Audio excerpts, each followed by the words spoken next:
A money machine! There it is! Hey, is that the same people? Rich bankermen from Germany flying under the banner of the Red Shield. They finance both sides of the war. We must hurry! That's him, the Red Shield courier! Shoot him! No, I'm not shooting anyone. Damn it, Pie! What? He beat everyone back with the news of the war and told England that Napoleon won. The Red Shield bankers in London pretended that England was doomed and started selling their English stocks. The English went into a selling frenzy to get rid of worthless English money. But the English won, right? Of course they won, but it was a trick by Red Shield. They waited until the stocks plummeted to pennies and then bought England back for nearly nothing. What? They did that? How?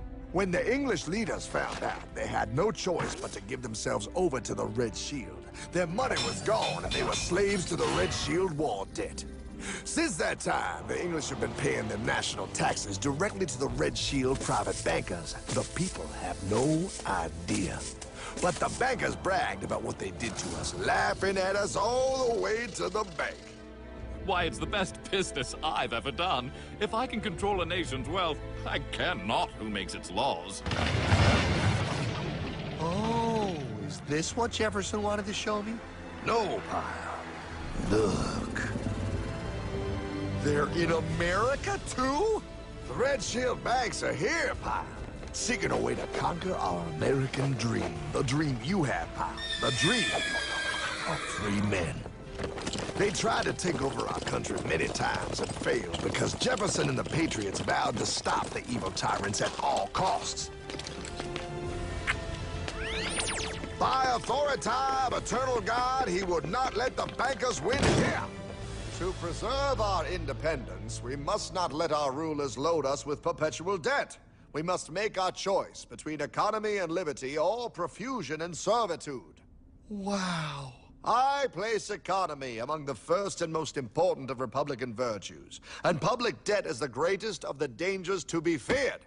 It is incumbent on every generation to pay its own debts as it goes. We must have a central bank to secure this country's finances.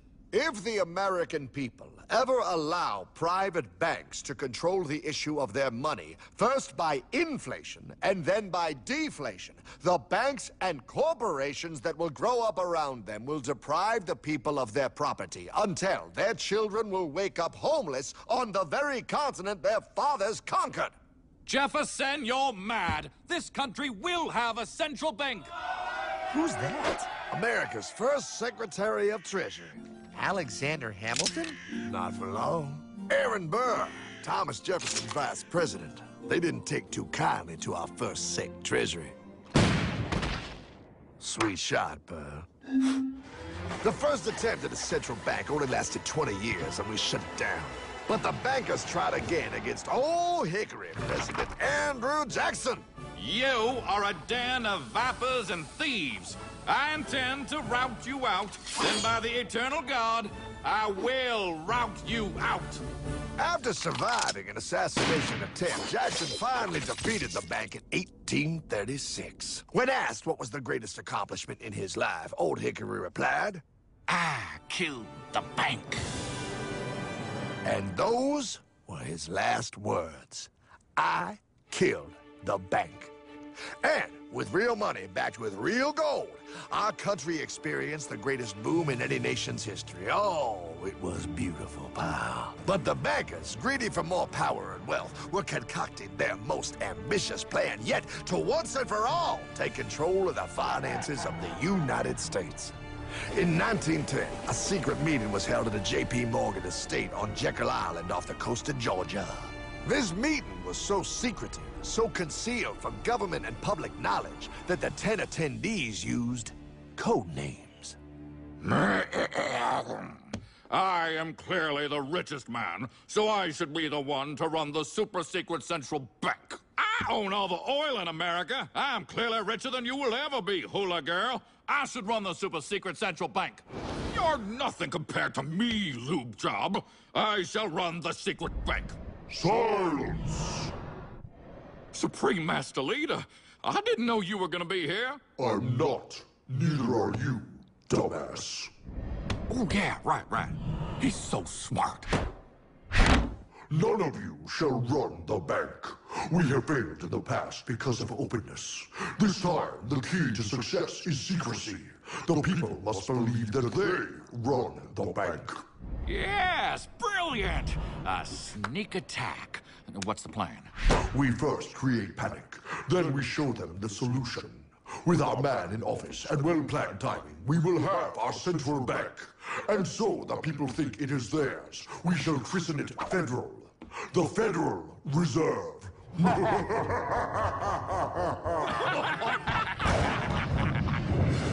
They struck on December 23rd, 1913. When most of our Congress were at home eating fruitcake, these bastards, I mean bankers, presented their treasonous act to their newly elected accomplice, Woodrow Wilson, who had fortuitously already agreed to sign it before he was even elected. Wait, the IRS? I thought we always had the IRS. No, pal. They did this to us too. The Fed now has the exclusive power to print America's money. They loan this money to our banks and our government at interest, putting immediate debt on our own money, printing more and more, so each dollar they print becomes worth less than the one before.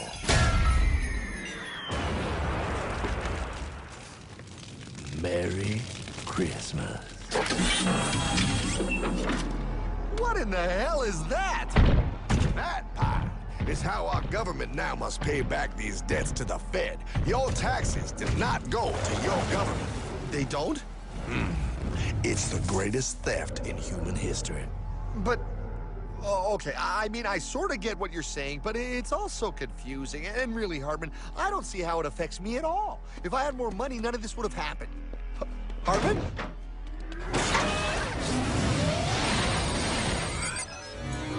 1955? Wow, what are we doing here? Oh, a little bit of shopping. Here, hold this. Gallon of gas, 23 cents.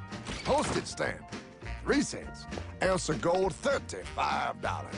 Hot baby, priceless. Best be getting back. Hey, Hartman! I need my car, man! Oh, was that Michael J? Yeah, he'll be fine.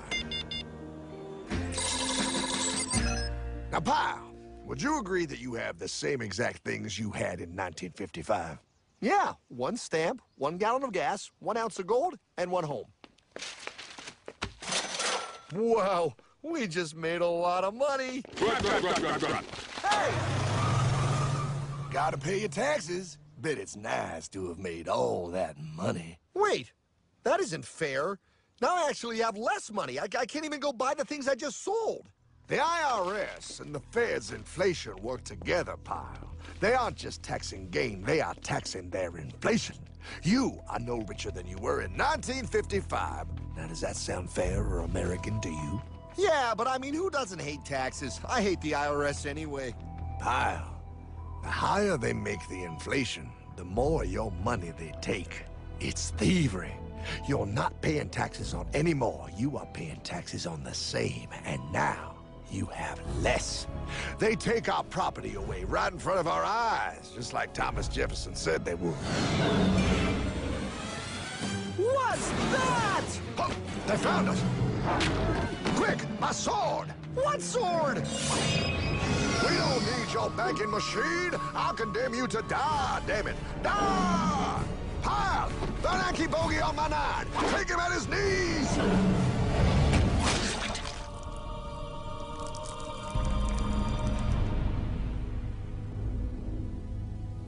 For we are opposed around the world by a monolithic and ruthless conspiracy that relies primarily on covert means for expanding its sphere of influence. What's happening? Where am I? I believe perhaps you understand now, pal, but you are afraid. JFK. Hartman, what does this have to do with my house and my dog? Oh, okay, that's enough. I want to go home now.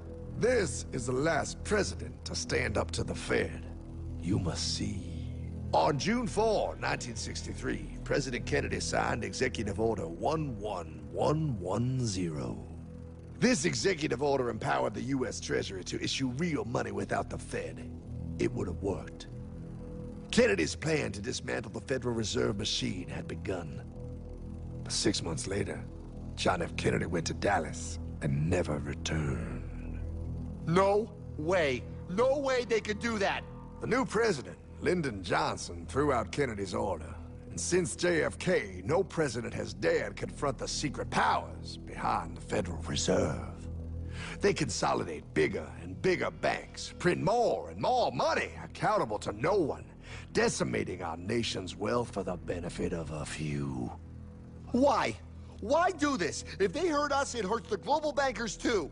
No, Pyle. They are protected. They are too big to fail. But I'm not.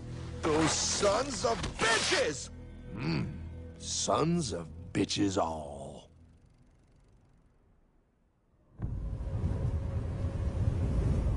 The day was cold. The wind sharp and strong. But we were determined. The bankers and their parasites had us vastly outnumbered, but their hubris made them weak. Not like us.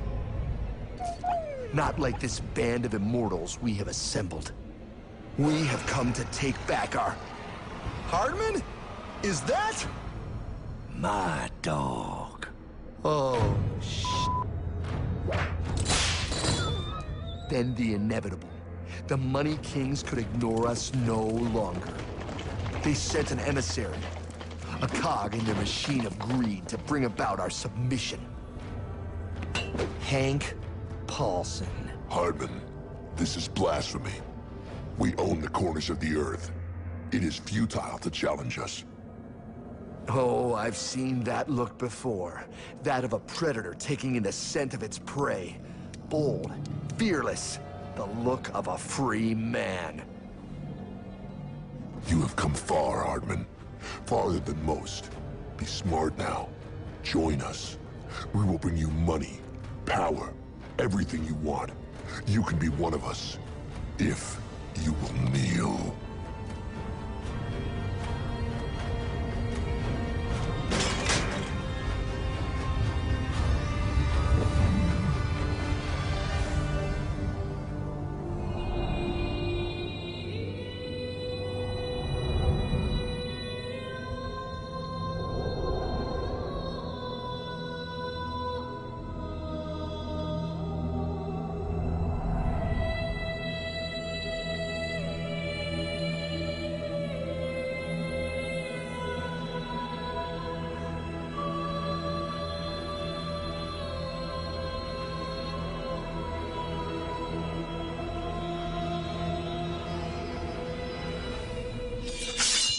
Madman. You're a madman. We're offering you everything. What do you think this is?